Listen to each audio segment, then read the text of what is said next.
momento de recibir a nuestra invitada. Ya está con nosotros la economista Adriana Bock. Adriana, bienvenida y gracias por el tiempo. Muchas gracias, Omar. Un gusto estar acá en Proeconomía una vez más. Quisiéramos conocer un poquito más, ustedes que trabajan de cerca y tienen la experiencia diaria de todo lo que hace a las finanzas personales. ¿Cómo hacemos para ahorrar, Adriana, en este tiempo de precios altos y de muchos gastos? El inicio de año, ya lo conversamos en una ocasión con una colega tuya, requiere muchos gastos extras. ¿Cómo hacemos para ahorrar?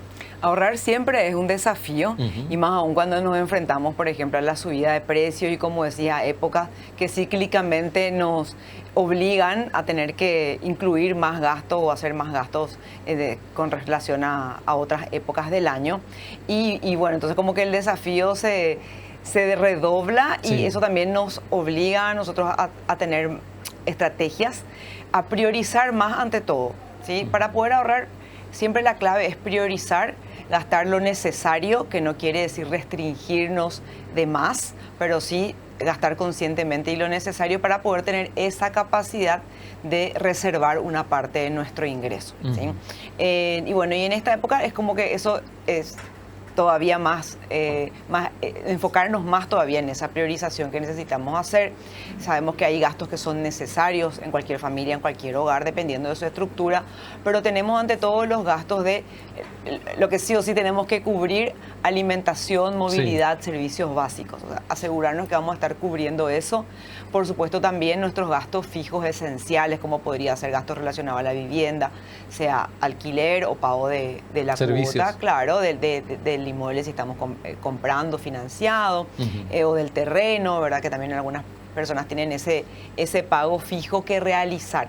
Sí, y ahí, bueno, entra otra serie de pagos que pueden ser relacionados a la educación, a la salud, etcétera. Entonces tenemos los gastos variables, que no por llamarles variables son menos prioritarios, son igual, incluso más prioritarios muchas veces que los gastos fijos, porque hacen a nuestra subsistencia. ¿Sí? Entonces nosotros tenemos que poder decir, bueno, de este ingreso que yo dispongo, qué porcentaje, qué parte o qué monto ya está como cancelado, o sea, ya no está disponible. No se toca porque va a cubrir esos gastos. Entonces ahí vemos qué diferencia nos queda a favor. Ingresos, decía, entonces menos gastos esenciales o gastos prioritarios, gastos de subsistencia.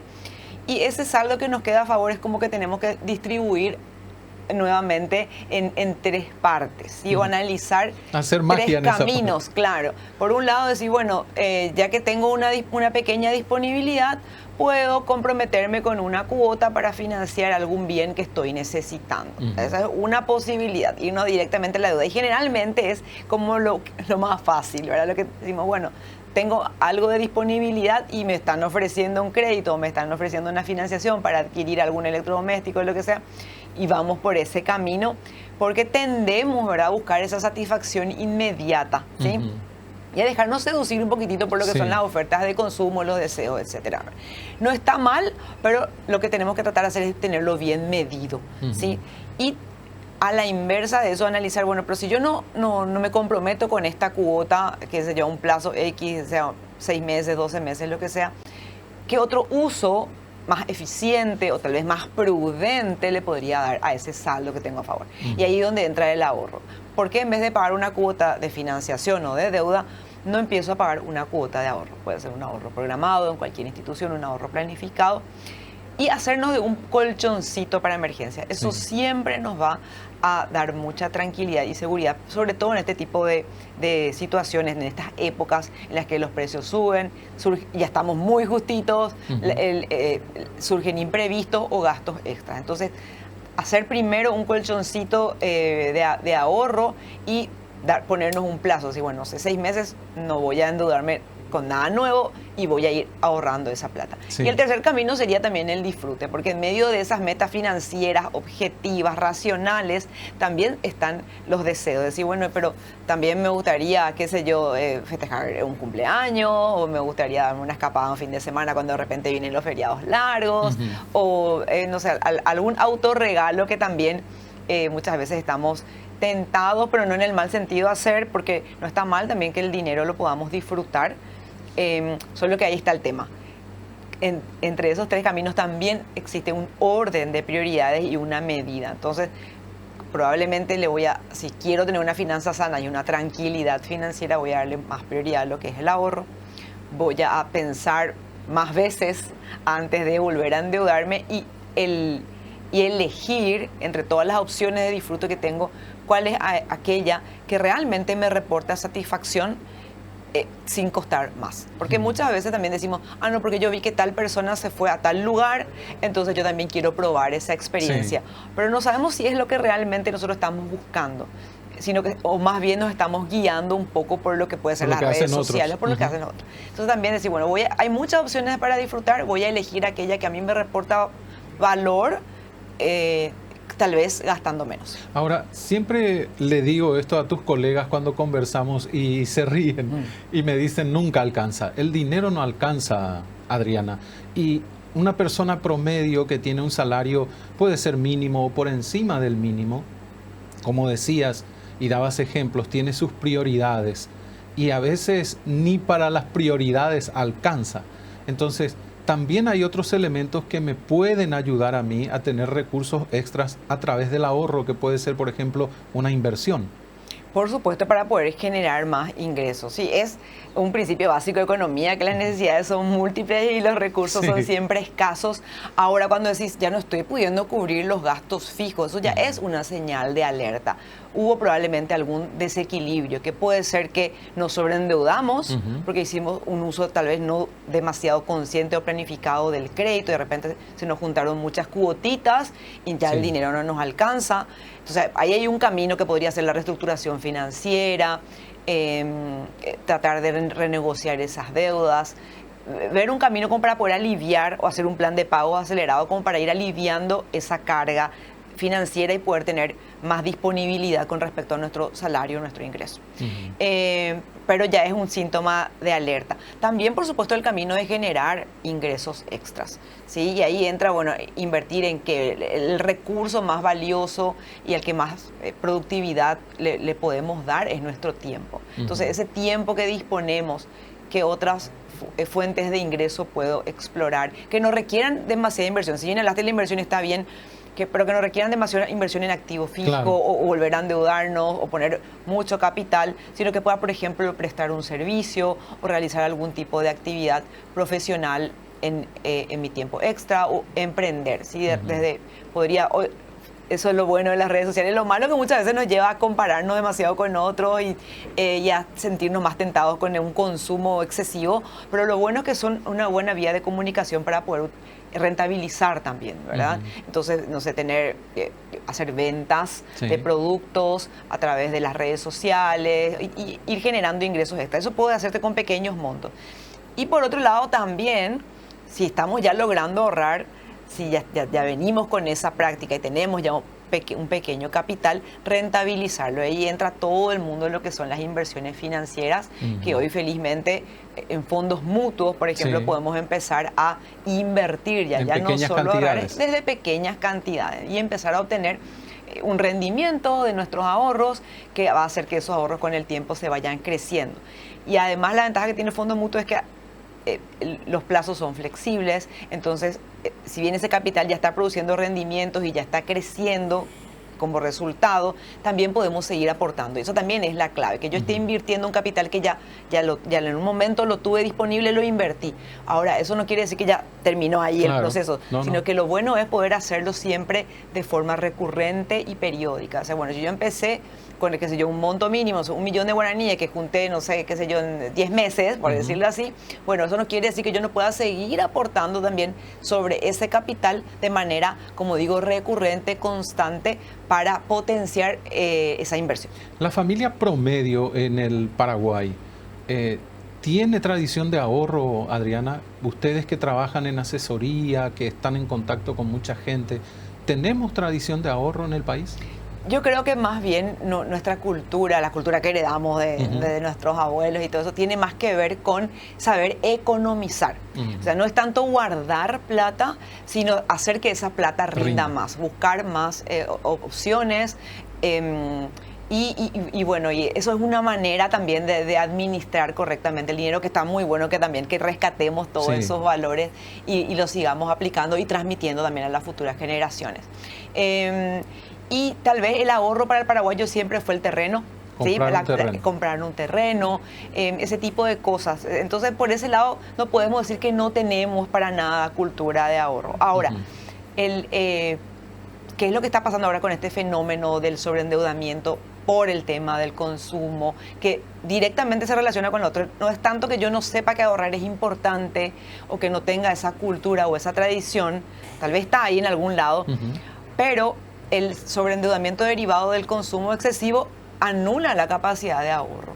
Entonces ya es un tema que en el día a día queremos consumir, queremos comprar, la facilidad de financiación está siempre ahí y sin darnos cuenta perdimos por completo la capacidad de ahorro. Y retomar eso es un desafío también.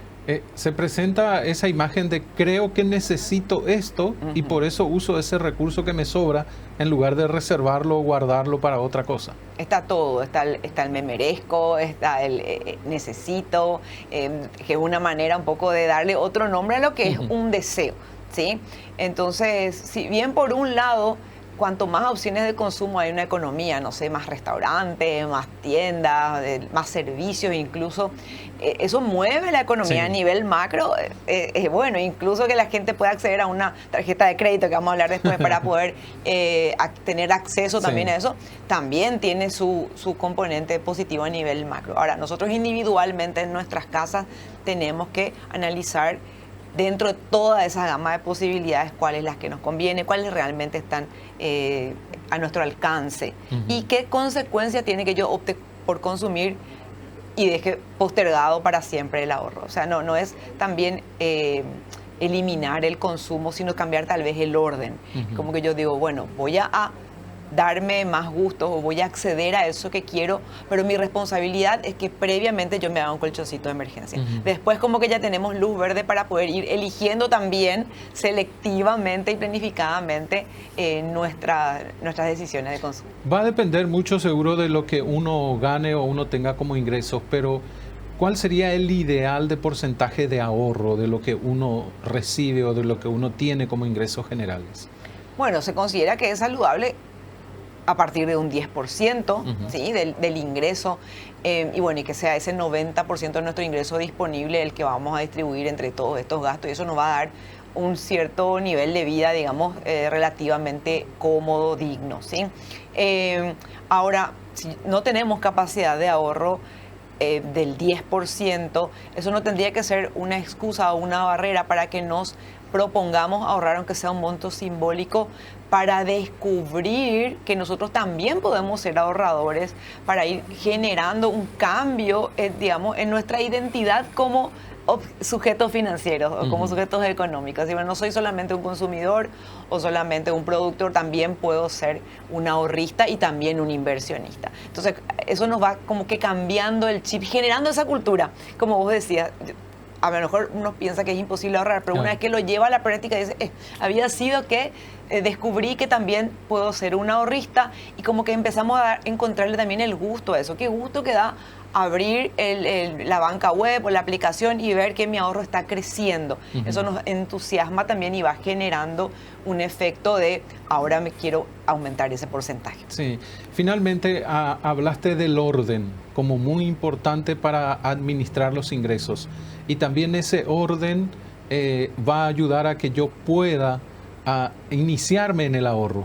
Es muy importante también eso, ¿verdad? Totalmente, es la planificación. No se trata de decir, bueno, ya cobré, ya tengo mi plata en la caja de ahorro y voy a procurar gastar poquito para que a fin de mes me sobre para ahorrar. Sí, esa estrategia es bastante difícil que dé resultados, es poco efectiva. Porque como decía, en el día a día van a surgir gastos, entonces decir, mamá, yo necesito tal cosa, o ay, mira, hay que pagar tal cosa, o se descompuso tal cosa, y la plata se va yendo, todo parece que es necesario, y llega a fin de mes, hice mi mejor esfuerzo, pero no me sobró para ahorrar. Entonces, eso sería una actitud reactiva, a lo contrario a la planificación. Lo que sí podemos hacer nosotros es decir, bueno, ya que ya tengo el sueldo acreditado, la quincena acreditada ahí en la caja de ahorro, antes de empezar a distribuir eso entre los gastos que van surgiendo, voy a hacer una hoja de ruta, ¿sí? Voy a ser proactivo, voy a hacer un presupuesto. Es decir, bueno, ¿qué es lo primero que tengo que pagar? Y bueno, y tengo que pagar este gasto fijo y este otro gasto fijo, sí o sí. Y para la comida, el pasaje, el combustible, ¿cuánto tengo que ir apartando por día y por semana? Entonces hago así, tipo, tanto por día, tantos días hábiles de la semana, tantas semanas del mes. Ah, mira, esto yo tengo ya que tener apartado para asegurarnos que vamos a poder cubrir. Ah, y luego es ahí, todavía no gastamos, si estamos haciendo la separación mental todavía, ¿verdad? Ah, y hago la resta. Ah, mira, mi ingreso disponible menos estos gastos que son prioritarios, me queda todavía un saldo a favor que puedo planificar ya de antemano cómo lo voy a utilizar.